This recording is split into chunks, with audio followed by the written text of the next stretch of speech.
नमस्कार दोस्तों, stock market studies में फिर से एक बार आपको बहुत-बहुत स्वागत है। तो आज मैं फिर से आपके सामने कुछ इंपॉर्टेंट कंपनी का अपडेट लेके आया हूँ और इस वीडियो को ज़रूर लास्ट तक देखिएगा क्योंकि इस वीडियो के माध्यम से आपको कुछ कंपनी के डिटेल्स के साथ-साथ कुछ इन्फॉर्मेशन के अपडेट्स भी आपके साथ शेयर करूँगा, जो आपको बहुत ज़्यादा हेल्प करेगा किसी भी कंपनीज में आगे बढ़ने के लिए, किसी भी कंपनीज के ऊपर डिटेल्स चेकआउट करने के लिए। तो सबसे पहले मैं बात करूंगा येस बैंक के ऊपर। देखिए येस बैंक आप सभी जानते हैं इंडिया के सबसे पॉपुलर और अभी सबसे मतलब करेक्शन होने वाला बैंक है और इस कंपनी के ऊपर पॉपुलैरिटी सबसे ज्यादा बढ़ चुके हैं जब राणा कपूर जी इस कंपनी का हालत ही खराब कर दिए थे क्योंकि इतने ज्यादा लोन कस्टमर को बांटे, इतने ज्यादा लोन कॉर्पोरेट को दिया जो लोन वो मार्केट से उठा नहीं पाया। और सबसे इंपॉर्टेंट पॉइंट क्या है मैं आपको यहाँ पे दिखा देता हूँ। आप देखेंगे यहाँ पे जो रिजल्ट की डेटा है आप देखेंगे तो 2020 के बाद कंपनी का एनपीए कहाँ पे था। कंपनी का एनपीए 5.5% के 5.5% के आसपास था। तो सोचिए कोई भी कंपनी का एनपीए अगर 5-5.5% हो गया ना, तो सोचिएगा उस बैंक का बर्बादी स्टार्ट हो चुके हैं। वो कभी ना कभी डूबेगा। अगर उस एनपीए को कंट्रोल नहीं कर पाए तो बैंक डूबेगा। इसका मतलब क्या है? एनपीए का मतलब समझिए, एनपीए का मतलब है नॉन परफॉर्मिंग एसेट। मान के चलिए बैंक के पास 100 मतलब करोड़ रुपीस है। चलो मैं एक छोटा सा एग्जांपल के हिसाब से बता रहा हूँ। मान के चलिए बैंक के पास 100 रुपीस है। वो 100 रुपीस को कस्टमर को लोन के हिसाब से दे रहा है और कस्टमर को एक कस्टमर नहीं बहुत सारे कस्टमर को लोन दिया। मान के चलिए 3 कस्टमर को वो लोन दिया। इस तीनों के कंपनी 30 रुपये करके कंपनी लोन दिया। तो कंपनी के पास टोटल 100 रुपीस का पैसा पड़े हुए थे। उनमें से 30-30 करके लोन दिया। मान के चलिए 2 व्यक्ति लोन वापस किया और एक व्यक्ति लोन वापस नहीं किया। तो कितने परसेंटेज लोन वापस नहीं है? मान के चलिए कुछ पैसा दिया है और कुछ पैसा नहीं दे पाए। तो जो मान के चलिए यहाँ पे 20 रुपीस उन्होंने नहीं दे पाए, तो कंपनी का यही क्या होते हैं? घाटा। और इसी को कहा जाता है एनपीए।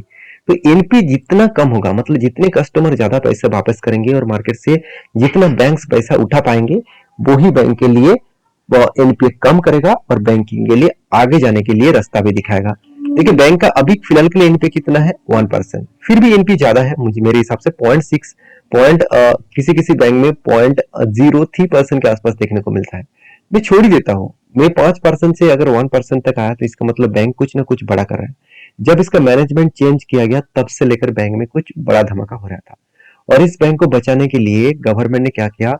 बड़े से बड़े इंस्टीट्यूशन जैसे म्यूचुअल सॉरी जैसे स्टेट बैंक ऑफ इंडिया और उसके साथ साथ लाइफ इंश्योरेंस कॉर्पोरेशन, इस दोनों बड़े बड़े गवर्नमेंट कंपनी को बताया गया कि आप इस बैंक को बचाने के लिए पैसा इन्वेस्ट करिए। तो जब स्टेट बैंक ऑफ इंडिया देखिए 2021 के बाद बैंक का हालत खराब हो गया था, तब 30% के आसपास होल्डिंग्स को यहाँ पे बढ़ाया था। उसके साथ साथ लाइफ इंश्योरेंस कॉर्पोरेशन भी देखिए 4-4.5% के आसपास होल्डिंग को इंक्रीज कर किए थे क्योंकि उस टाइम ही ज्यादा पैसा गवर्नमेंट कंपनी दिया और गवर्नमेंट ने दिया, जिसके चलते बैंक आज भी स्टेबल है। नहीं तो बैंक कब का डूब जाता। रही बात कंपनी के क्वार्टरली जो रिजल्ट में आपको दिखा दूं तो कंपनी के देखिए प्रॉफिटेबिलिटी धीरे धीरे करके आगे बढ़ रहा है। अभी कंपनी के ऊपर लास्ट कुछ फ्यू डेज का डेटा दिखा दूं तो येस बैंक का जो डेटा आप देखेंगे तो एक एवरेजली बाइंग देखने को मिला है 30%, 33%, 38%, इस तरीके से कुछ एवरेजली बाइंग देखने को मिला है। अभी कंपनीज के ऊपर मैं एक चीज और भी बता दूं कि येस बैंक के ऊपर जो चार्ट पैटर्न क्रिएट हुआ है वो चार्ट पैटर्न कुछ इस तरीके से है। यहाँ पे शोल्डर क्रिएट हुआ, उसके बाद एक हेड क्रिएट हुआ, उसके बाद फिर से एक शोल्डर। इसका मतलब एक हेड एंड शोल्डर पैटर्न यहाँ पे क्रिएट हुआ है। अभी head and shoulder pattern create हुआ है इसका मतलब कंपनी के ऊपर जब ब्रेकआउट ना हो, जब तक ब्रेकआउट कंफर्म ना हो तो उसके ऊपर ट्रेड लेना बहुत बड़ा रिक्सी हो सकते हैं। देखिए यहाँ पे ब्रेकआउट कंफर्मेशन नहीं हुआ तो नीचे आ गया। तो मैं इंतजार कर रहा था और मैंने आपको पिछले वीडियो में भी बताया था जब तक ब्रेकआउट कंफर्म नहीं होगा तब तक मैं कोई भी ट्रेड नहीं लूंगा। तो ब्रेकआउट कंफर्म नहीं हुआ तो इसलिए मैंने ट्रेड नहीं लिया और जब ब्रेकआउट कंफर्म हो जाएगा तो मैं जरूर इसके ऊपर ट्रेड लूंगा। तो आपकी क्या राय है इस कंपनी के ऊपर जरूर मुझे कमेंट्स करके बता सकते हैं।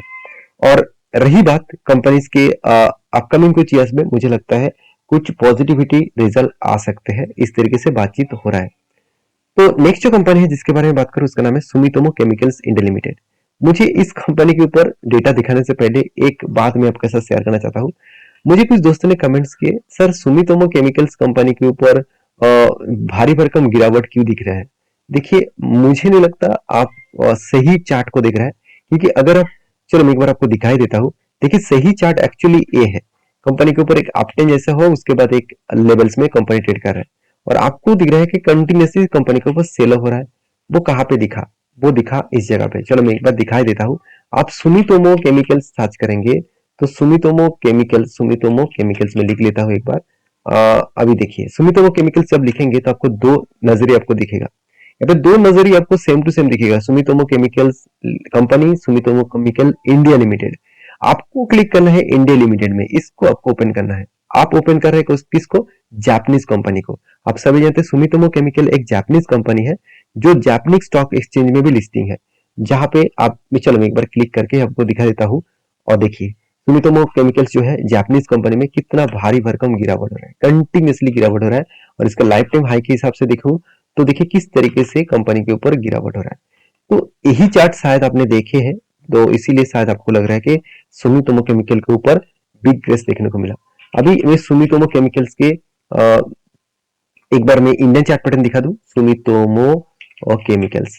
तो सुमितोमो केमिकल्स में एक बार इंडियन चार्ट पैटर्न, सॉरी, तो इंडियन चार्ट पैटर्न आपको दिखा दूं। देखिए आपको यहाँ पे उतना करेक्शन नहीं दिखेगा। हाँ, टोटली कंपनी अप 10 में है, धीरे धीरे करके नहीं, कोविड के टाइम के बाद एक अलग लेवल का रिप्रेजेंट दिखा है। फिलहाल के लिए फिर से एक एंटी लेवल बनने जा रहा है, तो एंटी लेवल फाइनली यहाँ पे एंटी लेवल्स कंफर्म नहीं हुआ, क्योंकि कंपनी जिस तरीके से इस रेजिस्टेंस को फेस किया था, फाइनली वो रेजिस्टेंस को यहाँ पे ब्रेकआउट भी किए, 200 डेज ईएमए को भी ब्रेक किए। और मुझे लगता है यहाँ पे एक अच्छा जर्नी होने का चांसेस है, क्योंकि यहाँ पे क्या बना, एक कफ, इसके बाद 3 बार यहाँ पे हैंडल क्रिएट हुआ। जब कोई भी कफ विद हैंडल पैटर्न्स बनते हैं और लगातार यहाँ पे हैंडल क्रिएट हो रहा है, तो सोचिएगा वहां पे कुछ ना कुछ पॉजिटिविटी जरूर दिखेगा। तो मैं जरूर कहूंगा इस सिचुएशन को आपको समझना पड़ेगा कि अगर आप किसी भी कंपनी के ऊपर काम करना चाहते हैं तो आपको कुछ अलग लेवल का सोचना होगा। अलग लेवल का मतलब क्या है कि सुमितोमो जो केमिकल्स कंपनी है, इसके ऊपर आपको अलग लेवल का सोचने के लिए इसलिए बोल रहा हूँ क्योंकि केमिकल इंडस्ट्रीज में और एग्रो केमिकल इंडस्ट्रीज में इस कंपनी टॉप 3 में इसका नाम देखने को मिलेगा। कंपनी कोई छोटा मोटा कंपनी मत समझ लेना, 20,000 करोड़ के आसपास मार्केट कैप है और आरओसी बेस्ड है कंपनी का। डेप्थ एकदम जीरो है, कोई भी डेप्थ नहीं है, जीरो डेप्थ है। और कंपनी का मजेदार बात यही है कि कंपनी का जो क्वार्टरली रिजल्ट है वो थोड़ा सा आपको वोलेटिलिटी दिखेगा। क्यों? क्योंकि देखिए केमिकल्स का डिमांड पहले तो कम है, उसके साथ साथ बहुत सारे कंपटीटर भी है जो इसको अलग लेवल के बीट भी कर रहे हैं। और फिर भी इस सारी चीजों को कवर करने के बाद कंपनी की जो प्रॉफिटेबिलिटी है तो कुछ इस तरीके से नजरिए में देखने को मिला। देखिए कंटिन्यूसली कंपनी, हर एक चीज आप याद रखना, कंपनी कुछ टाइम में प्रॉफिट ज्यादा करे, उसके बाद 2 बार कंपनी का प्रॉफिट डाउन, फिर से प्रॉफिट ज्यादा, फिर से डाउन, फिर से प्रॉफिट ज्यादा, फिर से डाउन। तो इस तरीके से सीनरी यहाँ पे देखने को मिला है। इसका मतलब कंपनी स्ट्रगल करके आगे बढ़ रहा है और जापानीज कंपनी है तो कुछ ना कुछ मतलब अलग सिचुएशन क्रिएट होगा, ऐसे सोचकर कभी निवेश मत करना। कंपनी के परफॉर्मेंस के ऊपर डिपेंड करके काम करना। एज ए इन्वेस्टर, प्रोमोटर से लेकर एफएस पब्लिक, हर किसी के पास इन्वेस्टमेंट है, मगर एफएस और डीएस के पास देखिए पहले छोटा मोटा क्वांटिटी था, उस होल्डिंग को यहाँ पे इंक्रीज किया गया। अभी तो यहाँ पे आप सिचुएशन को समझ सकते हैं और साथ ही साथ आप डिलीवरी का डेटा दिखा दूं तो लास्ट कुछ फ्यू डेज में कंपनी के ऊपर अच्छा खासा डिलीवरी उठाया जा रहा है। इसका मतलब है कंपनी जिस तरीके से चार्ट पैटर्न को क्रिएट कर रहा है, आज नहीं तो कल उसको ब्रेकआउट करेगा और इजी तरीके से वो टारगेट भी अचीव कर सकते हैं। तो जब ब्रेकआउट करेगा तो मैं खुद एंट्री लूंगा और आपके साथ भी शेयर करूंगा एज एजुकेशन पर्पस में। मेरा कोई मकसद नहीं है कि आपको मैं ट्रेड दे रहा हूँ कि आप जाकर कल ट्रेड करिए, परसों ट्रेड करिए, ऐसे बिल्कुल नहीं। आपको ट्रेड करना है तो आपके रिस्क के हिसाब से करिए, आपके खुद के ओपिनियन के हिसाब से करिए। आपको सीखना है तो मेरे ओपिनियन के हिसाब से सीखिए, क्योंकि आपको हमेशा हर जगह से सीखना है, सीखकर आपको खुद को इम्प्लीमेंट करके काम करना है। तो आपकी क्या राय है इस कंपनी के ऊपर, जरूर मुझे कमेंट्स करके बताना। तो नेक्स्ट जो कंपनी है मेरे एक पसंदीदा कंपनी है जिसका नाम है अशोक लेलैंड। तो अशोक लेलैंड जो हेवी व्हीकल्स, बस ट्रक बनाने वाला कंपनी है, तो उसका जो ग्रोथ है वो अलग लेवल का देखने को मिला। तो अशोक लेलैंड के ऊपर मैंने आपको ट्रेड मेंशन किया था, वो ट्रेड सबसे पहले मैं आपको दिखाऊंगा। ट्रेड का सिचुएशन क्या है वो सबसे पहले देखना जरूरी है। देखिए ट्रेड का जो सिचुएशन आप देखेंगे तो अशोक लेलैंड के ऊपर यहाँ पे देखिए कफ विथ हैंडल पैटर्न्स बना, 2 बार हैंडल पैटर्न क्रिएट हुआ और फाइनली वो हैंडल होने के मतलब यहाँ पे ब्रेकआउट भी हुआ था और देखिए ऊपर तक गया, उसके बाद देखिए टारगेट होने से पहले ही वापस किया। तो देखिए बहुत सारे लोग यही कमेंट्स करते रहते हैं कि सर जब टारगेट फिक्स्ड हो चुके हैं तो टारगेट तक जाने से पहले ही रिवर्सल क्यों करते हैं। और बहुत लोग ये भी कहते हैं कि सर मैं जब भी एंट्री लेता हूँ तब भी वहां से रिवर्सल होता है। देखिए आपका एंट्री शायद गलत जगह पे है, और गलत जगह पे नहीं भी है, सही जगह पे अगर आपने एंट्री भी लिए है तो आपने स्पेशंस नहीं दिखाया, कि अगर आपने स्पेशंस दिखाता तो आपको प्रॉफिट जरूर मिलता। तो मैं इस कंपनी के ऊपर यहाँ पे एंट्री लिया हूँ और मेरा टारगेट ऑब्वियसली 200 और 2 रुपीज के आसपास है, और जो निकल के आ रहा है करीबन 21% का प्रॉफिट। तो 21% का प्रॉफिट लेने के लिए मैं इंतजार करूंगा और शांति से बैठा रहूंगा, चाहे कुछ भी हो, क्योंकि ऑटो सेक्टर का ग्रोथ होने वाला है। मुझे लगता है एक अलग लेवल का यहाँ पे ग्रोथ होने का चांसेस है, और अगर गिरावट हुए तो पहले वो इस लेवल को टच करने के बाद एक बार वापस किया है, फिर से मुझे लगता है इस लेवल को टच करने के बाद वो वापस कर सकते हैं। कुछ भी हो सकता है, मार्केट अनसर्टेनिटी है। और अगर ग्लोबली मार्केट में जिस तरीके से वॉर का सिचुएशन क्रिएट हो रहा है, अगर वो कंटिन्यू रहा तो मुझे लगता है तो हालत और भी बिगड़ सकता है। तो कोई बात नहीं, मैं तो लॉन्ग टर्म के लिए सोच के रखा हूँ। लॉन्ग टर्म मतलब स्विंग ट्रेडिंग के हिसाब से सोच के रखा हूँ, चाहे मुझे 1 साल भी लगे, 1.5 साल 2 साल भी लगे, कोई फर्क नहीं पड़ेगा, मैं कंटिन्यू जरूर करूंगा। आपकी क्या राय है इस कंपनी के ऊपर जरूर कमेंट्स करना। और हाँ, इस कंपनी के ऊपर ट्रेड क्यों लिया वो मैं आपको सबसे पहले दिखा दूं। कंपनी के देखिए अलग लेवल का सेल्स जनरेट हुआ, 4,000 करोड़, 8,000 करोड़, 9,000 करोड़। तो सेल के साथ साथ एक्सपेंस भी कंपनी का कंट्रोल में है। उसके बाद कंपनी का प्रॉफिटेबिलिटी भी अलग लेवल का देखने को मिला। कंटिन्यूसली कंपनी का प्रॉफिट बढ़ता गया, 22 करोड़ से बढ़ के हो चुके 580 करोड़। तो यहाँ पे अलग लेवल का प्रॉफिटेबिलिटी भी बढ़ता हुआ देखने को मिले।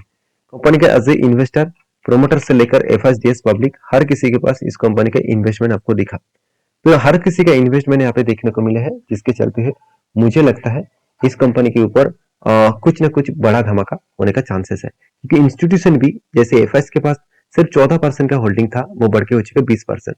तो कुछ ना कुछ बड़ा होने वाला है, जिसके चलते मुझे लगता है इस कंपनी में अपकमिंग टाइम्स में अच्छा खासा ग्रोथ होने का चांसेस है। तो नेक्स्ट जो कंपनी है जिसके बारे में चर्चा करूं, उसका नाम है जीके वायर्स लिमिटेड। क्योंकि जीके वायर्स लिमिटेड जो है वो एक स्टील मैन्युफैक्चरिंग कंपनी है। तो इसके ऊपर बहुत बड़ा एक अपडेट आया, वो है स्प्लिट का। कंपनी स्प्लिट देने वाले हर दो मतलब एक के बदले 5 शेयर आपको स्प्लिट के हिसाब से देने वाले हैं। तो अगर आप इस कंपनी के ऊपर फोकस रखते हैं, इस कंपनी के ऊपर आप इंटरेस्टेड है, तो जरूर इस कंपनी के ऊपर स्टडी करके काम करिए। तो मेरा वीडियो टोटली एजुकेशन पर्पस में होता है, कोई भी बाय एंड सेल का रिकमेंडेशन नहीं है। तो प्लीज काम करने से पहले सारी चीजों को एक बार चेकआउट करिए, उसके बाद काम करिए। तो वीडियो में कुछ जानकारी अच्छा मिले तो प्लीज लाइक करना, दोस्तों के साथ शेयर भी करना, और चैनल को आप सब्सक्राइब जरूर करना। मिलते हैं नेक्स्ट वीडियो में, तब तक के लिए अच्छे से रहिए, अपने ख्याल रखिए, धन्यवाद।